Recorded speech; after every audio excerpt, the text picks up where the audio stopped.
Can I tell you the problem with maps? Maps can only help you explore places where others have already been. But if you're going someplace where no one has ever been, a map cannot help you. That's where the name Off the Map comes from in part. But another problem with maps is that sometimes they change. I'd like to show you a slide of a map that changed. This comes from Honduras in 1998. A phenomenally strong and destructive hurricane named Hurricane Mitch formed in the Caribbean, started moving west. Everybody expected that it would move over the coast of Central America, as most hurricanes do. I confess to being a Weather Channel nerd, so if this were the Weather Channel, they'd be making a motion like this right about now. But they expected this hurricane to kind of move west, and the eye of the hurricane would go over the land, and when that would happen, the hurricane begins to just disintegrate and fall apart. So you end up with a number of hours of extremely intense rain, and then a day of extremely intense wind, and a day or two of extremely intense rain, and then you end up with a tropical storm and a tropical depression, and soon the blue skies are back. But what happened with Hurricane Mitch was, as it formed, it started moving west, and when it got about 40 miles from the coast of Honduras, it stopped, and then for the next day, it just began to wobble. 2 days, 3 days, 4 days, for a week. For 5 days it wobbled, and then it moved over the shore. Well, what that meant is that for those 5 days, it was picking up all that warm, moist Caribbean air and dropping it on Central America. You may have heard a terrible tragedy occurred in Nicaragua, where a volcano, that had formed over thousands and thousands of years from the ash of this volcano, creating a huge cinder cone. Well, that cinder cone of ash absorbed this rainwater day after day, and finally one day during this rain event, the whole hurricane slumped all at once, and a town at the base of the hurricane was just covered by a town at the base of the volcano was covered by the ash, and over 30,000 people died in a matter of minutes. They were just wiped out instantly. It was a horrific effect of the storm. In Honduras, in downtown Tegucigalpa, someone who was there told me that the floodwaters reached the 8th story of buildings. Can you imagine this? Because in that week, 100 inches of rain fell in Honduras. Now try to imagine, over 8 feet of rain fell in Honduras. And when that rain fell, it swelled the rivers, as you could imagine. This is the Choluteca River. And what you see here is a structure that used to be a bridge. We can't even call it a bridge anymore, because by definition, a bridge helps you get from one side of something to another. This doesn't help you do anything anymore, because the floodwaters washed the road away on both sides of the bridge, and then when the floodwaters receded, the riverbed was in a new place.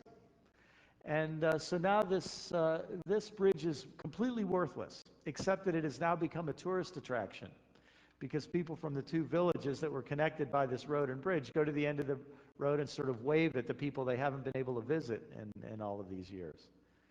But I think this picture is a powerful metaphor for what happens in our world, because 100 inches of rain falls in Honduras every year, every 2 years.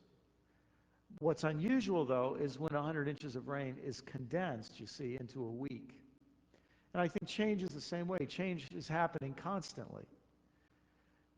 But when a lot of change is concentrated in a short amount of time, structures that used to serve become tourist attractions.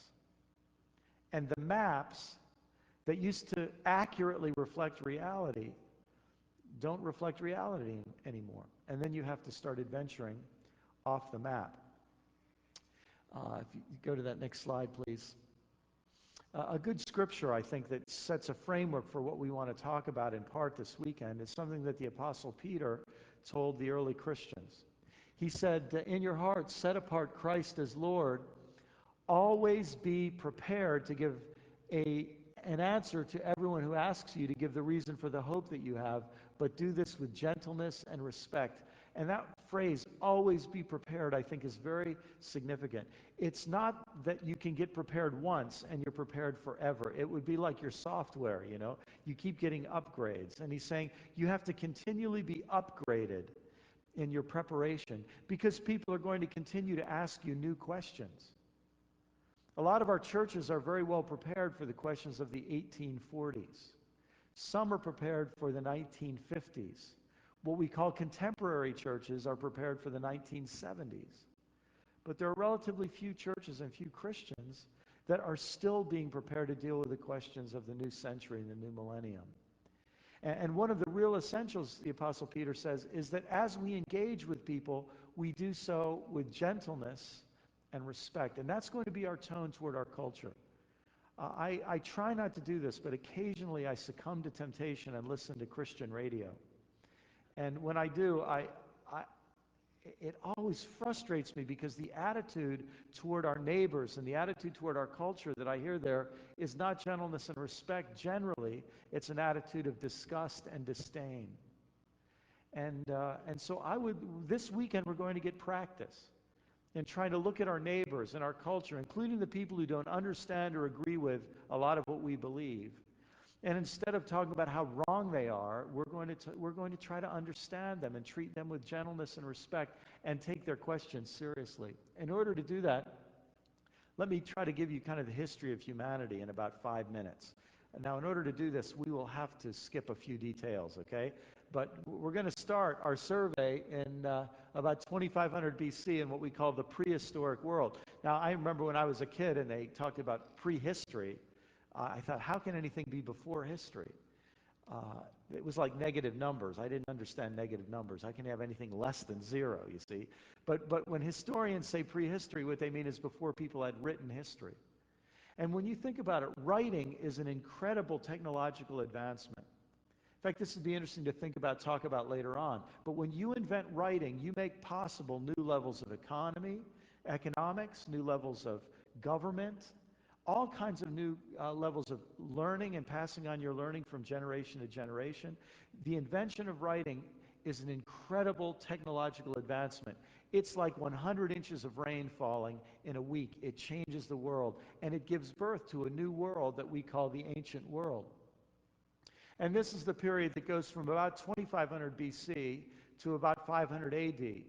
And because of the invention of writing, largely, you have these new economies and new political systems that become possible. And what you end up with are things called empires. And the ancient world is a succession of great empires around the Mediterranean. There's the Sumerian, Akkadian, Egyptian. I'm sorry, stay with that previous slide. The Sumerian, Akkadian, Egyptian, Hittite, Assyrian, Babylonian, Persian, Greek, and Roman empires. And if you know anything about the Bible, a lot of those names are familiar because they're important characters in the biblical story. Abraham comes out of the Sumerian Empire. Moses, you'll remember, he brings the children of Israel, out of Egypt where they'd been slaves for 400 years. So the story starts in the Sumerian Empire. It ends up for a while in the Egyptian Empire. You might remember when they resettle under Joshua and Caleb and the others in the land of promise. Eventually, the northern kingdom is conquered by the Assyrians, and then the Babylonians. It was in modern-day Iraq, and you've got a regime change in Iraq is nothing new. And after the Babylonians, you had another regime change to the Medo-Persians. They're the ones who allowed Nehemiah and Ezra and others to go back and resettle. Where the people resettled, living under a series of empires until the Roman Empire begins, and that's when Jesus comes. And the apostles, and they spread the good news of Jesus across the Roman Empire. But something fascinating happens about 500 AD. The Roman Empire ends through a whole series of causes. One of them, by the way, might be the spread of Christianity. Some people think that the Roman Empire ended because when more people became Christians, nobody could sustain the brutality necessary to keep imperial power. And so the idea is that wherever Christianity goes, people become less violent, and it makes that, I wish that were still true. It doesn't seem to be true anymore, sadly. But around 500 AD, also you have these succession of invading barbarian hordes, the Goths and the Huns, and later the Vikings and the Mongols. But around 500 AD, enough of these invaders come, and the Roman Empire is getting brittle and fragile, and the Roman Senate leaves Rome when some